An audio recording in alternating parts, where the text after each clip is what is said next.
Nah, itu yang sulit itu. Jadi Hebat tidak mudah, sekali. bukan keluarnya masuk hu, keluarnya Allah. Itu ya anak kecil semuanya bisa. Nggak ngefek apapun gitu loh.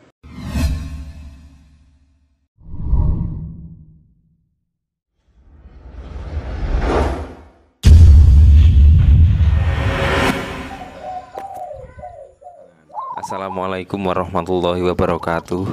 Waalaikumsalam warahmatullahi wabarakatuh.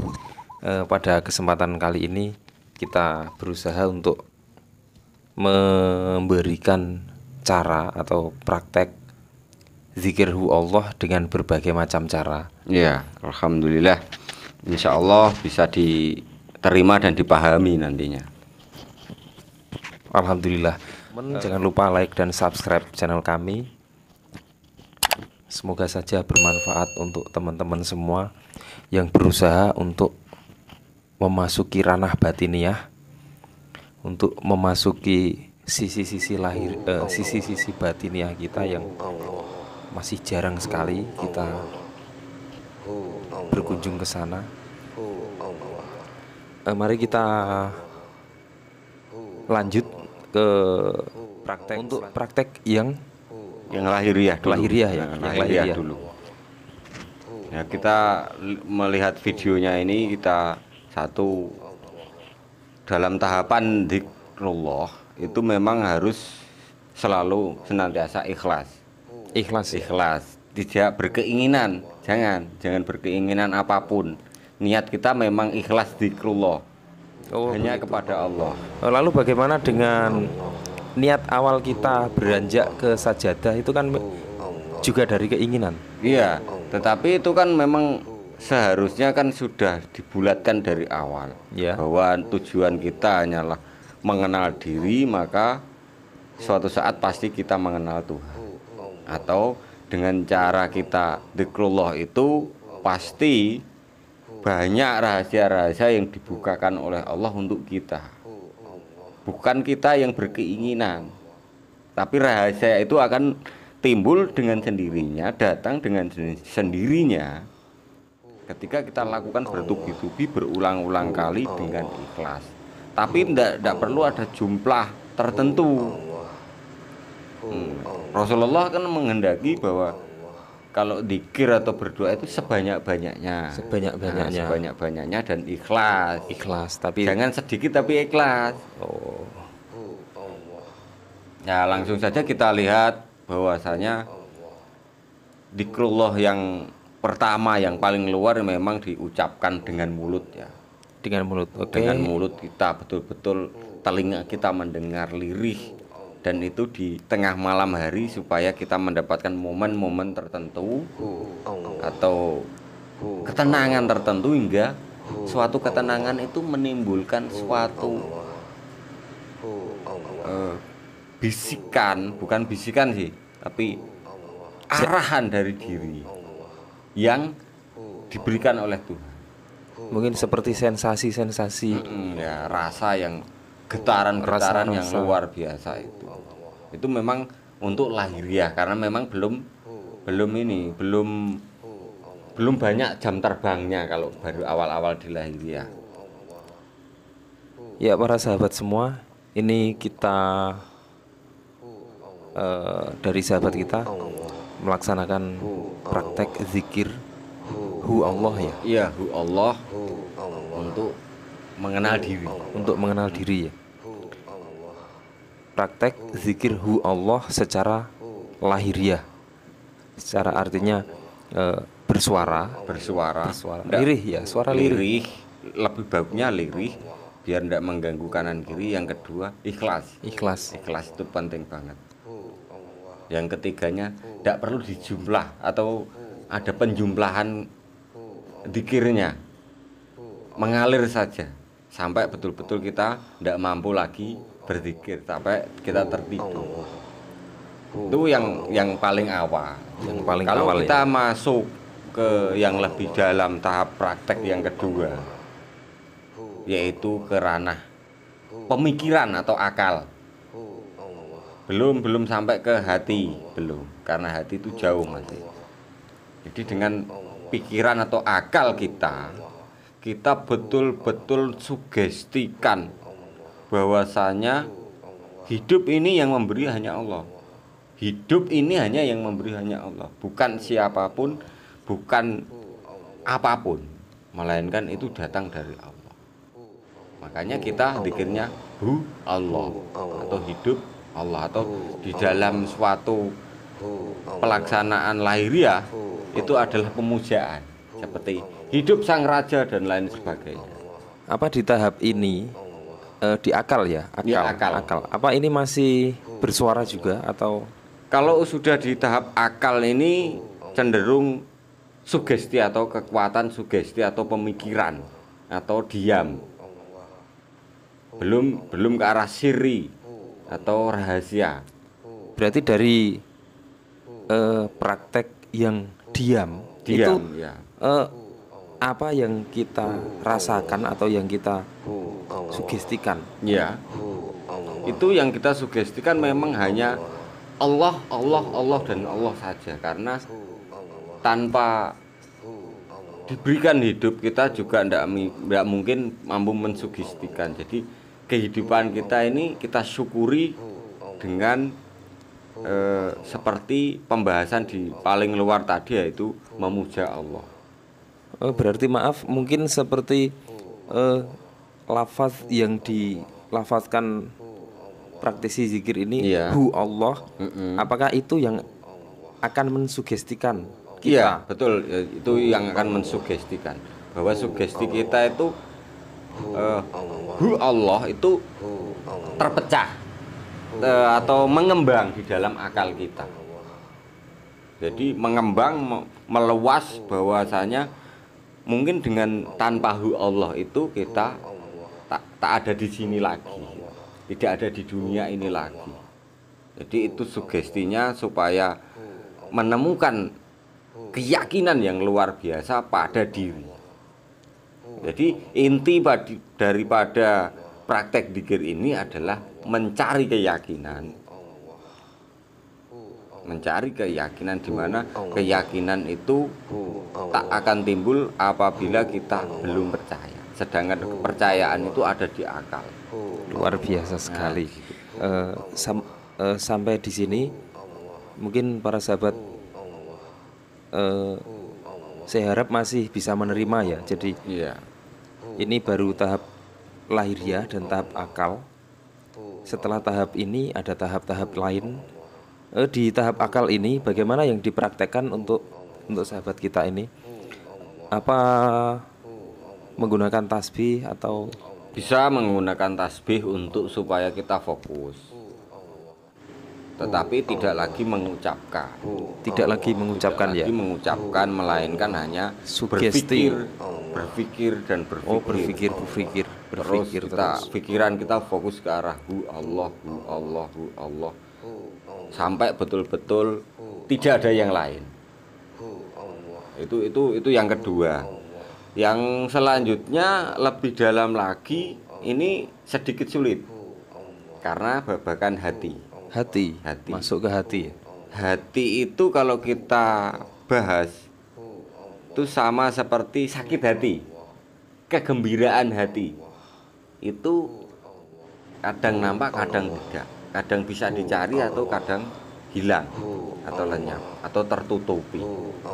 Jadi dengan keadaan hati ini sebetulnya mampu kita pelajarkan ke orang lain tentang bagaimana orang yang sakit hati. Jadi sakit hati itu cenderung menyayat, ada di dalam hati kita. Kalau sakit banget, kalau seneng banget. Memang untuk membahas hati amat susah karena dalamnya hati berbeda dengan dalamnya lautan, kedalaman yang sangat dalam.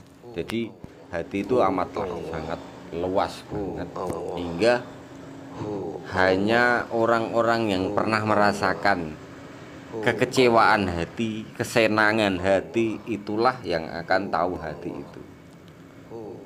Jadi dengan itu kita akan zikrullah hu Allah.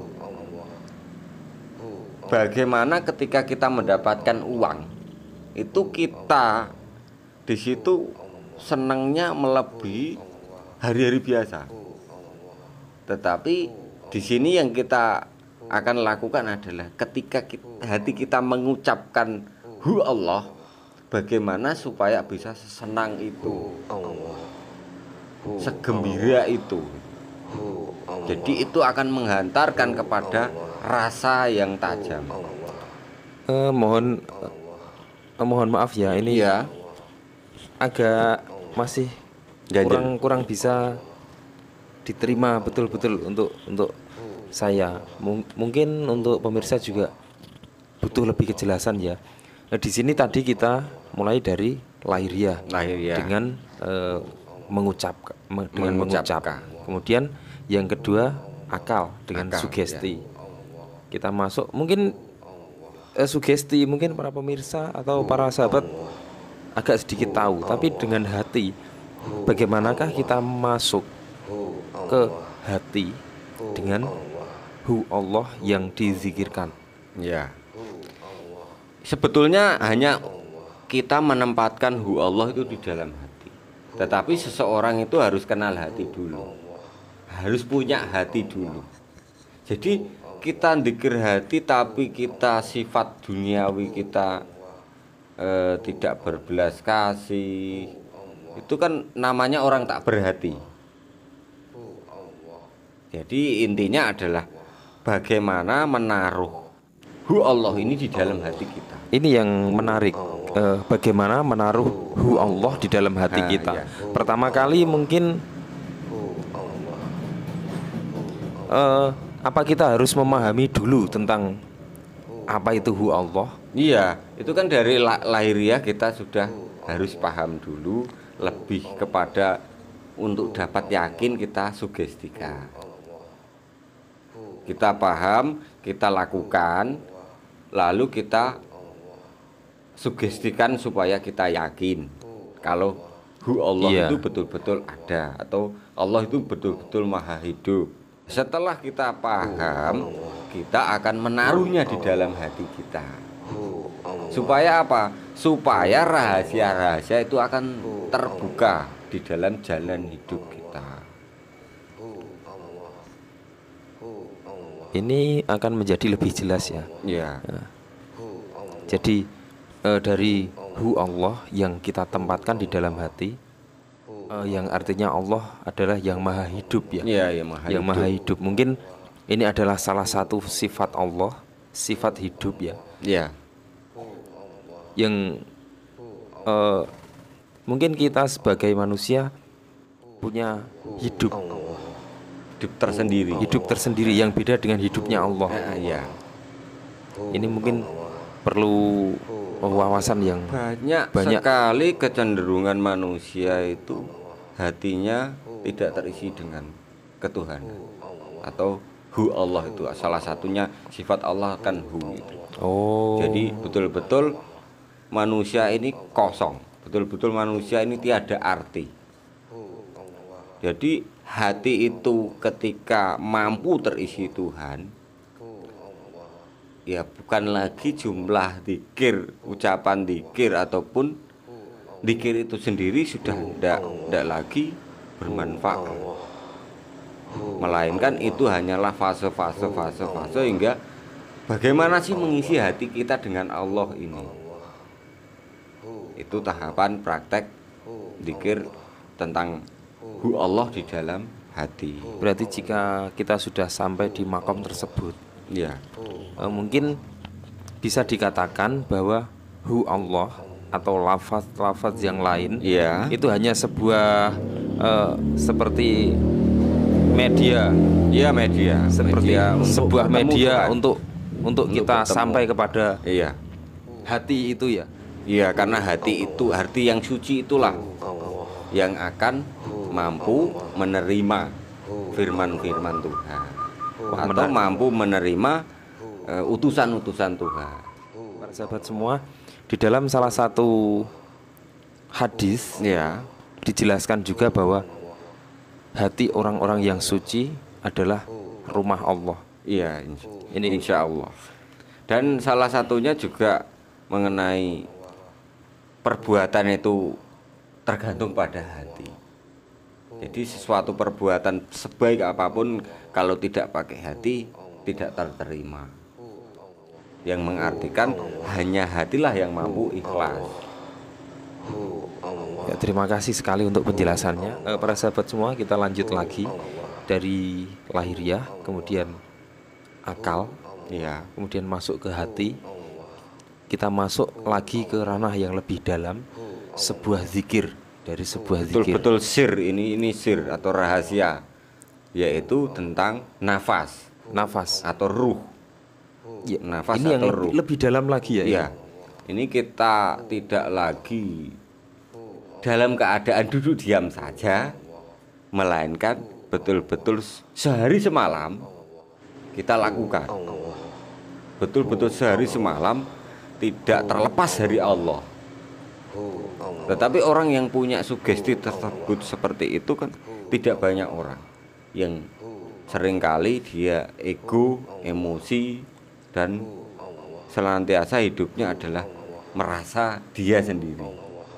Berarti untuk melakukan zikir nafas, Ya, hu Allah, ini dilakukan setiap saat, setiap waktu, setiap setiap saat, detik, sepanjang sepanjang selama usia kita, sepanjang di usia dunia kita. ini. Luar biasa sekali.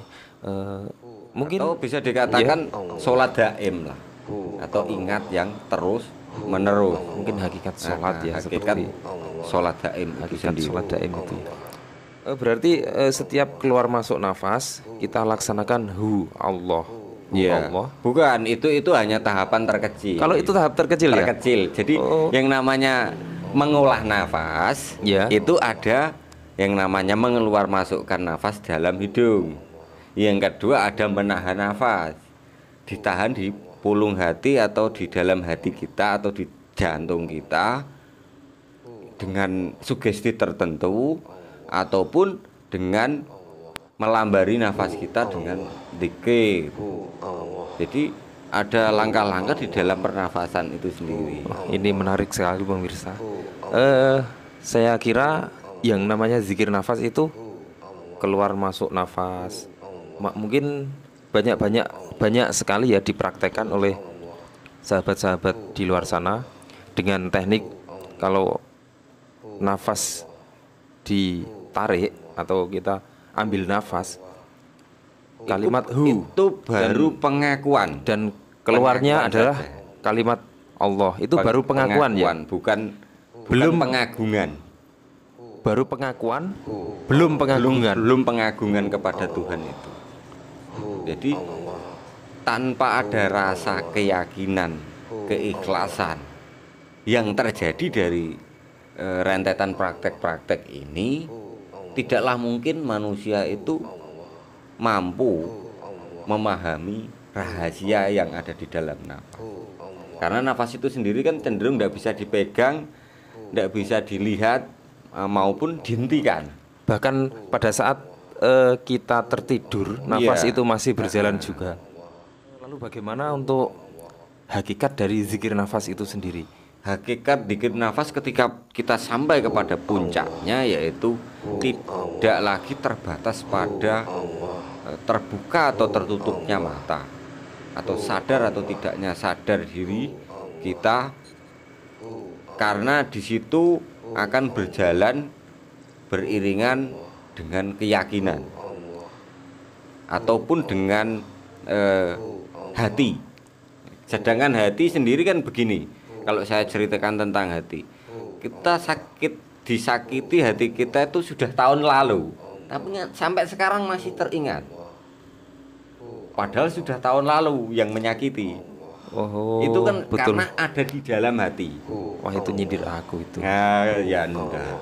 Yang terpenting kan kita bisa paham bahwa sesuatu yang sudah ada di dalam hati itu akan bertahan sampai lama. Makanya ketika kita sudah memasukkan hu Allah itu di dalam hati, insya Allah tidur pun tetap hu Allah. Nah, itu yang sulit itu.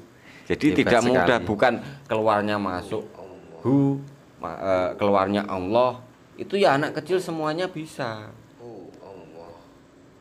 ndak ngefek apapun gitu loh.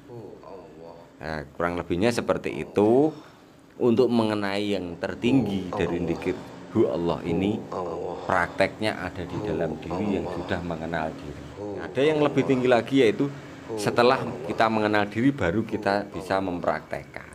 Kan tidak bisa dijelaskan yang ini. Kalau tidak bisa dijelaskan lagi berarti mungkin ranahnya Batin. sudah lebih batin. Batin, betul-betul batin. Di sini juga dari para sahabat mungkin di dalam benaknya ada yang bertanya ya. Iya. Apa faedah atau gunanya dari lafaz zikir hu Allah itu sendiri?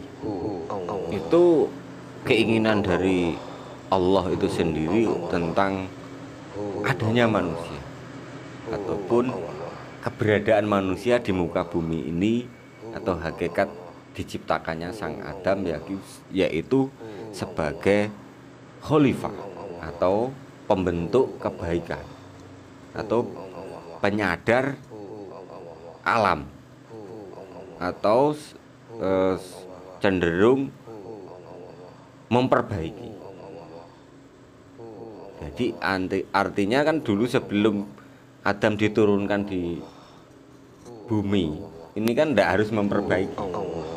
Makanya di dunia ini beliau disuruh untuk memperbaiki, dan anak cucunya ya juga memperbaiki semua. Artinya dengan tidak ada sesuatu yang mampu memperbaiki selain Allah.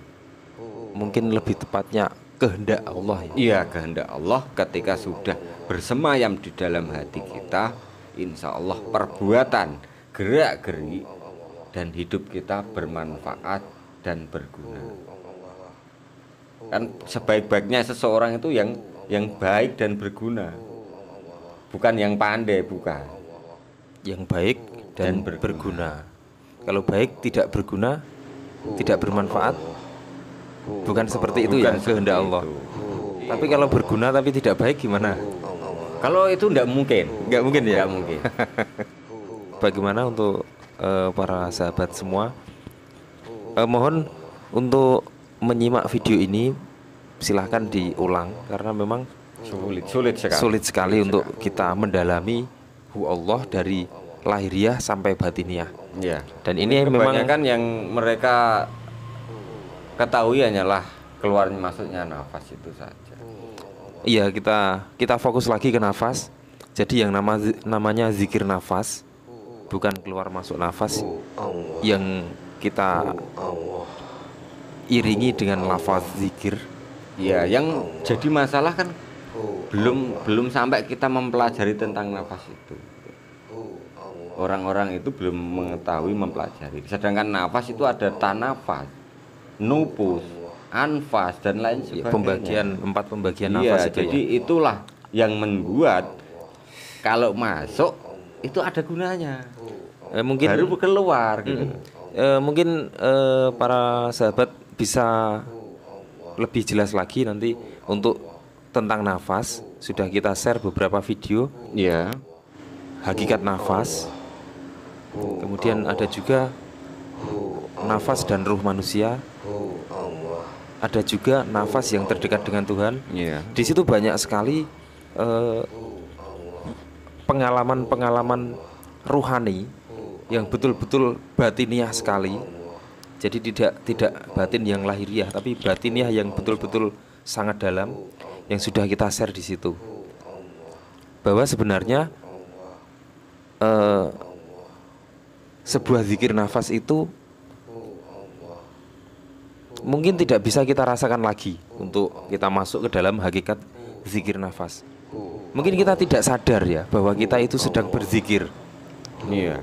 Tapi itu memang bukan karena kita lupa dengan Allah, tapi karena memang sudah satu, sudah tunggal, sudah ada ketunggalan atau fanaillah di nafas kita. Ketidaksadaran. Para sahabat semua, coba Anda rasakan di dalam nafas Anda pada saat mungkin pada saat hening, saat duduk sendiri atau mungkin di atas sajadah setelah kita melakukan sholat-sholat wajib ataupun sholat-sholat sunnah di tengah malam. Dan saat itu yang ada adalah hanya Anda sendiri dan kegelapan. Tidak ada yang lain. Keluarga Anda sudah tertidur semua. Anda rasakan terus desah nafas Anda. Hanya dirasakan saja bahwa pada saat itu tanpa kita sadar, kita sudah melakukan zikir nafas yang tanpa kita lafazkan dengan lafaz-lafaz zikir tertentu. Ya, itu termasuk salah satunya adalah tahap kedua dari olah nafas itu sendiri. Karena hakikat zikir nafas yang sesungguhnya ya memang hidup kita ini, sepanjang dari bangun tidur sampai kita tidur lagi. Nah, dan itu menjadi sebuah kondisi terbaik dari kita untuk berbuat baik. Bukan lagi kita ini merasa manusia, tetapi Tuhanlah yang menjalankan manusia itu. Tanpa kehendak Tuhan tidak ada segala sesuatu terjadi. Jadi kurang lebihnya segitu, mungkin terlalu lama ini malah membingungkan. Jadi mungkin nanti lain waktu dibahas dari mungkin olah nafas diperdalam lagi, zikir-zikir yang lain boleh dikembangkan lagi, dan yang terpenting simak sampai selesai dan diulang-ulang bisa paham. Ya, terima kasih untuk mengakhiri tayangan kami kali ini. Mungkin kita lebih banyak merenung lagi, lebih dalam merenung lagi tentang nafas kita. Jika di dalam video-video kami sebelumnya sudah kita jelaskan tentang ruh dan nafas manusia, dan sedikit pembagian keterangan dari pembagian nafas, tanafas, anfas, dan nufus. Di situ sesungguhnya nafas kita adalah terdapat seperti eksistensi ruh yang ada, dan ruh itu selalu connect dengan Sang Maha Hidup. Sadar tanpa sadar, nafas, ruh dari nafas ini sudah berzikir, sudah connect dengan Sang Maha Hidup, dengan Allah. Yakinilah bahwa secara tidak langsung pada saat Anda bernafas, mungkin pada saat Anda tertidur, dengan diawali nafas yang terpenuhi dengan Allah, maka saat itu zikir nafas Anda berjalan tanpa Anda sadari. Ya, kurang lebihnya seperti itu. Sekian yang bisa kita sampaikan untuk tahapan-tahapan zikir. Semoga bermanfaat. Wallahu a'lam bishawab. Wassalamualaikum warahmatullahi wabarakatuh. Waalaikumsalam warahmatullahi wabarakatuh.